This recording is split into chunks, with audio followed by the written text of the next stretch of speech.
we kind of got to the pinnacle. Let's take a step back here. We're going to talk about the underperformers. So maybe the opposite of dark horses, but also the teams that you might expect a little bit more from, not just picking upsets here, but also kind of picking some more upsets.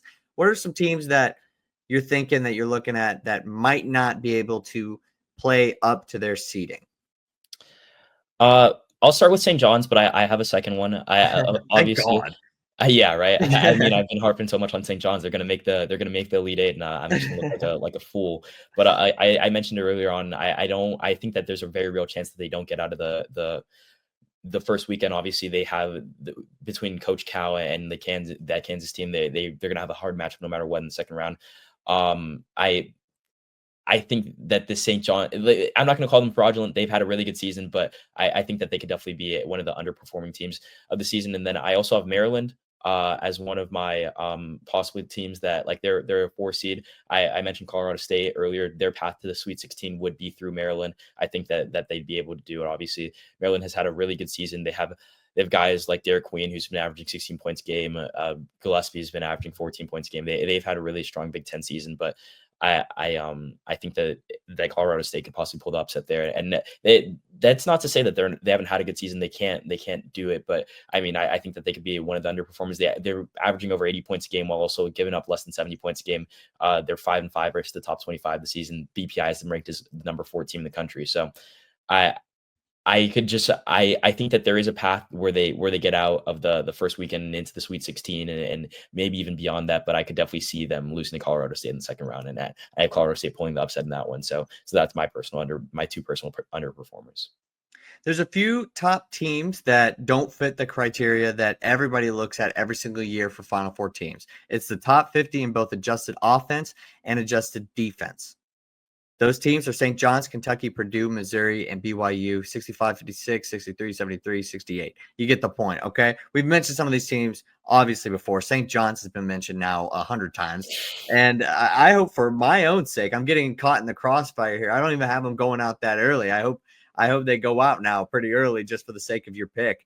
But Kentucky, Purdue, Missouri, and BYU. I have BYU going out a little bit earlier. You have them in the Elite Eight. Missouri, I have them going a little bit further. I believe I have them in the Sweet 16. I'm trying to double check right now.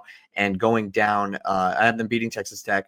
And then I actually have them beating St. John's. But that's a matchup between two teams. And then I have them losing to Florida. So I have them in the Elite Eight. So these are teams that we're watching out for and taking a look at. Obviously, my team is Purdue. I just don't really see it right now. I think they do get bounced in the first round. And to put a bow on St. John's, I have them in my personal bracket. I'm making the Sweet 16 and losing to Missouri as well. So I don't know. Like I'm not putting this out there as something that it's a definite, but it just wouldn't shock me. I feel like they're one of the weaker 2 seeds in this tournament. So I mean they've had a great season. The Big East is just like a little bit fraudulent just in general this season. They've had a really down year, and St. John's kind of taken advantage of that.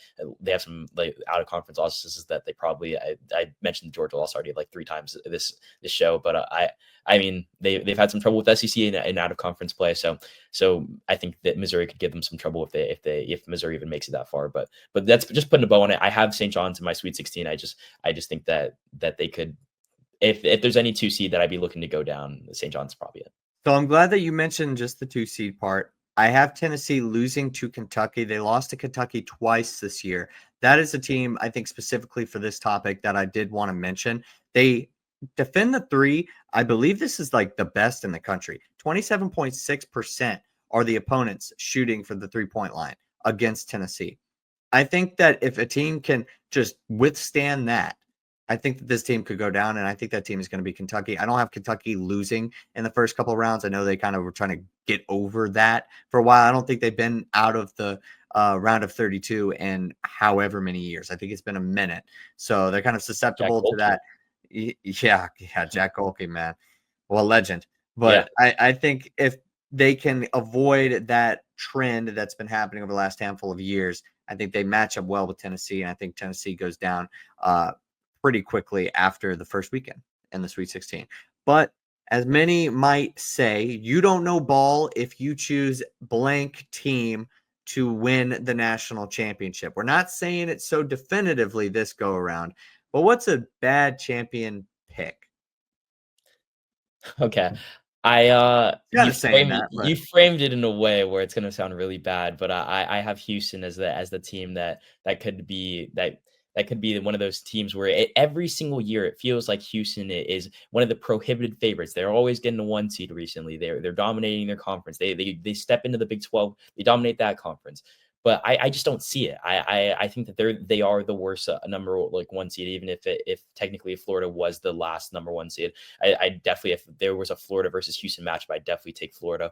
I just something about there's March Madness is about vibes. I don't feel the vibes with Houston. They're also just not like that fun of a team to watch. Like if out of any of the number 1 seeds, all of them would be a good matchup. Houston just wouldn't be. Like they're not like they score points. They average 74 points a game, but like their calling card is that they play really aggressive defense. They only average the opponents only score 58 points a game on them. So I mean, like it just wouldn't be fun. And that's kind of what March Madness is about. So I think that every year Houston has a 1 seed, and like the last couple of years Houston has a 1 seed. And they always play really well, but they come up a little bit short. And what I do is I fill out 25 brackets on ESPN every single year, right? For like the last 4 or 5 years. I double down on the 1 seeds a couple different times so that one of the brackets is actually good.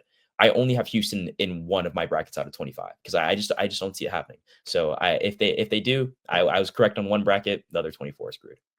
So we're on the same page here. I'm not going to present a different team. I'm going to harp on Houston a little bit. I think what really worries me is for a national champion, you have to win all those games and you have to go through the Cinderellas that pop up, the dark horses, the true national champion contenders, and then you get to cut down the nets the last time. As the 317th ranked free throw shooting team in the nation, I don't think that is possible.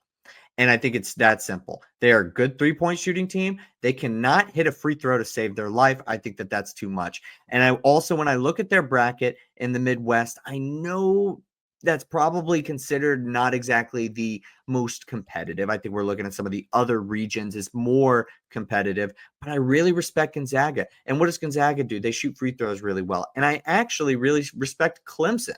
I think that they're a good team, and I think they're getting overlooked. You have a little bit of smile on your face. How early do you have? I've Clemson beating Houston, so I'm right there with you.